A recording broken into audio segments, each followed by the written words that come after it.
But before I get to my questions, it is important that we know of the sociological context in which this law that touches on a very important sector of our economy is being passed. After the adoption of this law, of this bill into law, it will be promulgated into law, and business shall begin, whereby petroleum exploitation shall start. And going by what has been discovered nowadays, formerly people used to think that petroleum exploitation is only near the coast, or it's only where the waters or where the seas, or at coastal regions. But modern science has made it known that even in the desert, petroleum could be exploited. So all in the entire triangle of Cameroon, petroleum could be exploited. It could be discovered where nobody could imagine. It is for this reason, having mentioned in the report some of the exploitation zones which touch on the troubled regions of the Northwest and Southwest.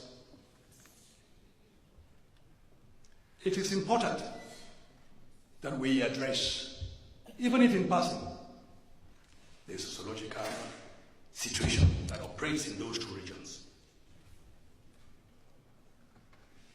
For we in the SDF, I speak here with leave of my colleagues and on their behalf, we of the SDF, group of senators, believe that in a crisis situation during which evil takes over the central stage, the real problem is not with the bad people who perpetrate that evil.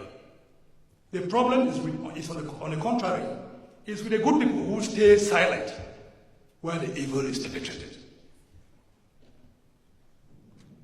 Furthermore, the truth is only hurting to he who wants to cover it up. And that it is our duty as the people's representatives to lay the truth bare in order that people in governance can make of it whatever use they want to make of it. We must represent the people. And that's one of our, if we have any party discipline in the SDF, it is that of being on the side of the truth at all times. I want to intervene on behalf of the people, and we speak on behalf of those people. By that, and having regard to what is happening in the troubled regions,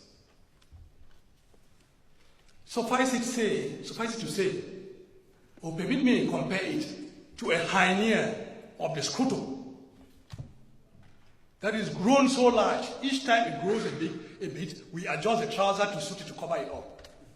As it grows bigger, we adjust the trouser further until it comes to a point whereby the trouser will no longer be adjustable. It becomes a skirt. And if you have been hiding it, you've been hiding that hyena of the scrotum. Tell me at that moment when your trouser, you being a man, that trouser becomes a skirt. Tell me how you'll be able to hide that hyena of the scrotum. That is how the Anglophone problem has become.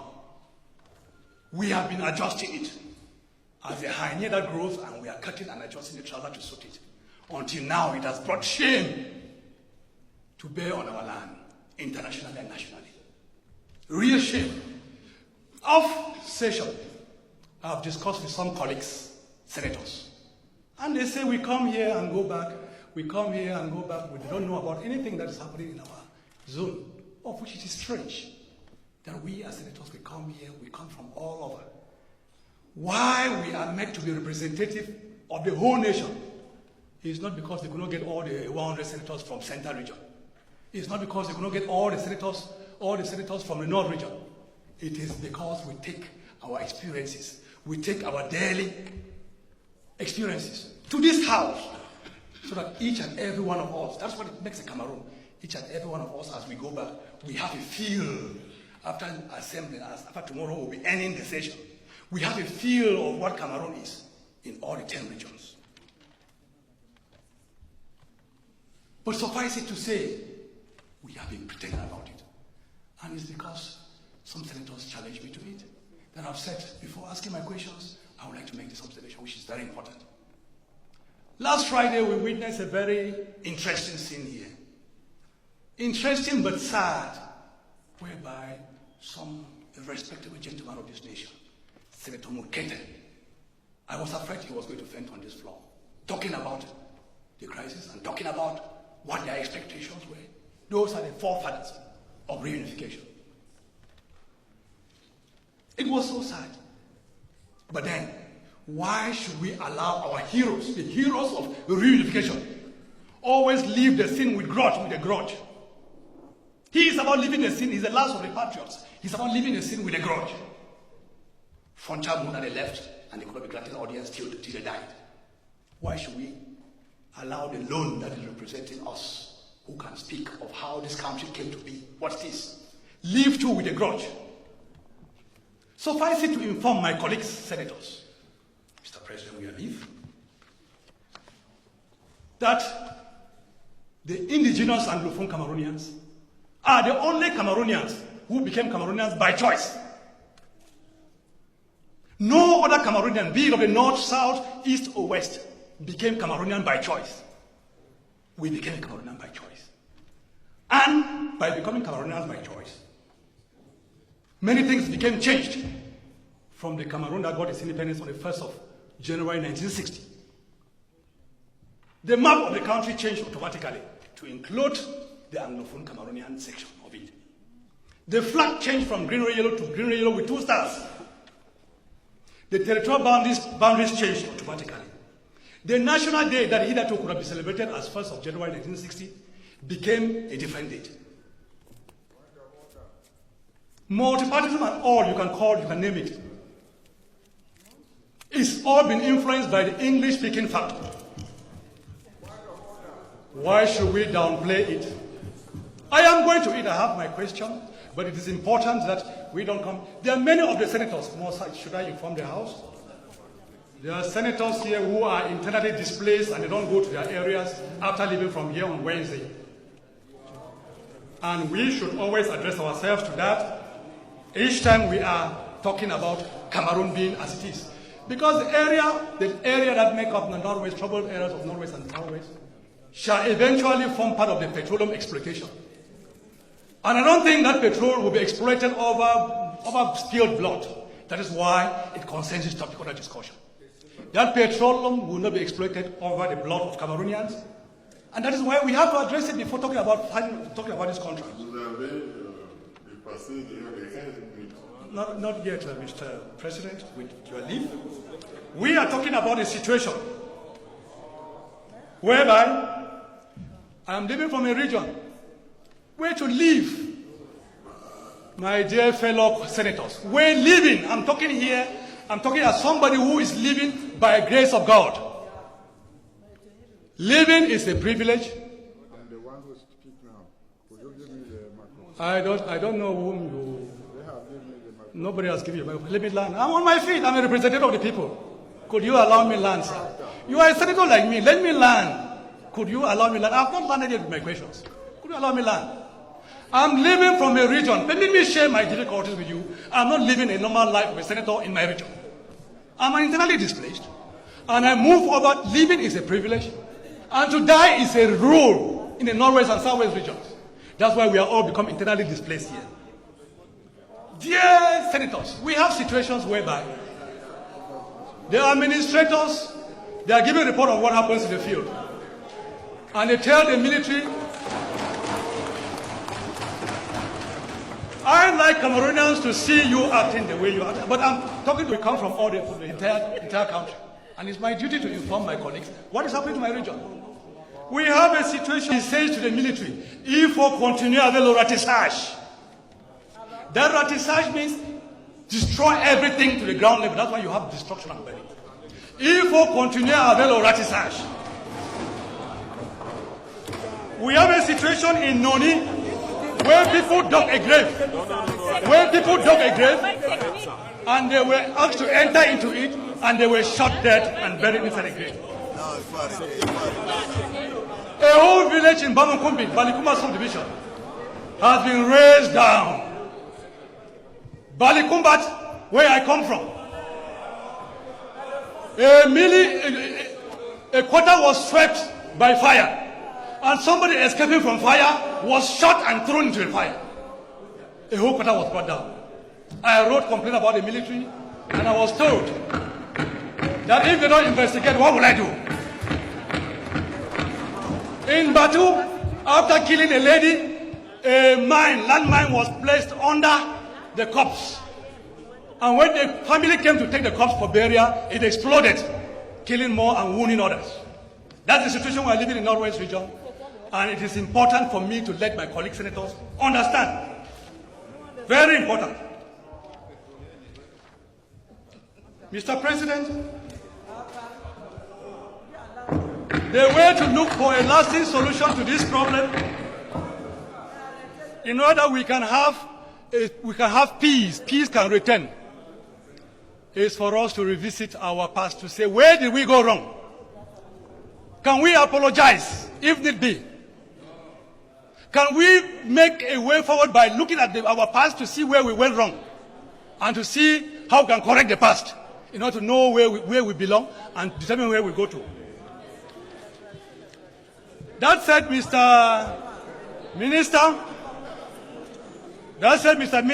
Mr. President, with your leave, let me ask my questions to the Minister of Mines. I can now ask my question to the Minister of Mines.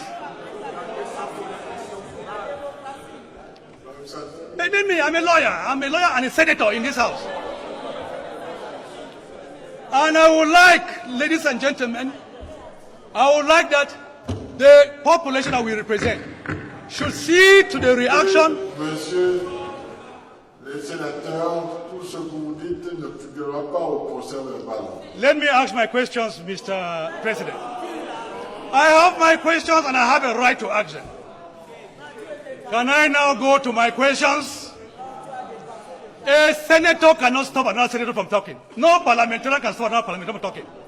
I am under the control of the president, and if he has any problem of discipline, it's only him. No senator can stop another senator from talking. Listen to me. You have a duty to listen to me. And as a colleague, I was voted on the same platform like you. Can I ask my questions, Mr. President, with your leave? It is my question that is important.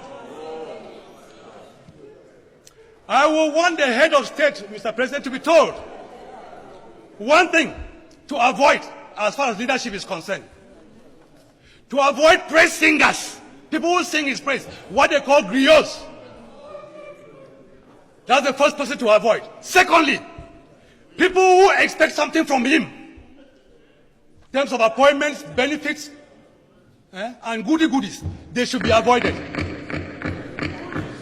That said, Mr. President, I want to ask my question to the Honorable Minister. Mr. Minister, Section 9 of the bill, Section 9 of the bill under review talks of an implementing law or an implementing decree that shall accompany this particular bill. I want to know from His Excellency, Mr. Minister, where is it mentioned in the Constitution that a law to be voted by Parliament shall be accompanied by an implementing decision, an implementing decree from wherever? If that is the case, why should we not include the content of such a decision, such a decree here in this law for the parliamentarians to review? Mr. Minister, Your Excellency, could you explain to this august House what token benefit will accrue to the local population from where petroleum products shall be exploited, in order that the people of that area should be comforted by the fact that they have a product within their vicinity which is exploited and which they can be proud of when you go to a particular place, you come out with that product, you'll be proud that you went to an area where petroleum product is exploited. This is in order to avoid a situation like it obtains in Limbe, where petroleum is more expensive in Limbe than some areas than Douala. So what are the guarantees that the local population from where these petroleum products shall be exploited will benefit that immediate local population so that they can be proud that they have something at their backyard? Mr. Minister, my colleague, Senator Pierre Flambongaya, made mention of an attempt to seize the powers of the judiciary. When you look at the offenses and penalties found in Part 9 of this bill sought to be adopted, they are so overwhelming. They are so overwhelming that one would think that the minister in charge of hydrocarbons shall somehow constitute himself as a court of law to pass sentences in place of fines, in the form of fines, over a wide variety of issues. Mr. Minister, Your Excellency, finally let me ask about this penal jurisdiction that has been ascribed to the minister in charge of hydrocarbons. Where is the appellate jurisdiction of the penal jurisdiction that will exist at the level of the minister or the ministry in charge of hydrocarbons? If a particular litigant is not satisfied before that jurisdiction giving it a penalty, very heavy penalty to pay, where will that particular litigant, where would that person who has a concern, where will he go to address his plight further for a redress? Because let it not be that if a minister makes an error, he becomes the appellate jurisdiction has to pronounce on that same error, and that will be the final listing for the litigant. Thank you very much for attempting an answer to my questions.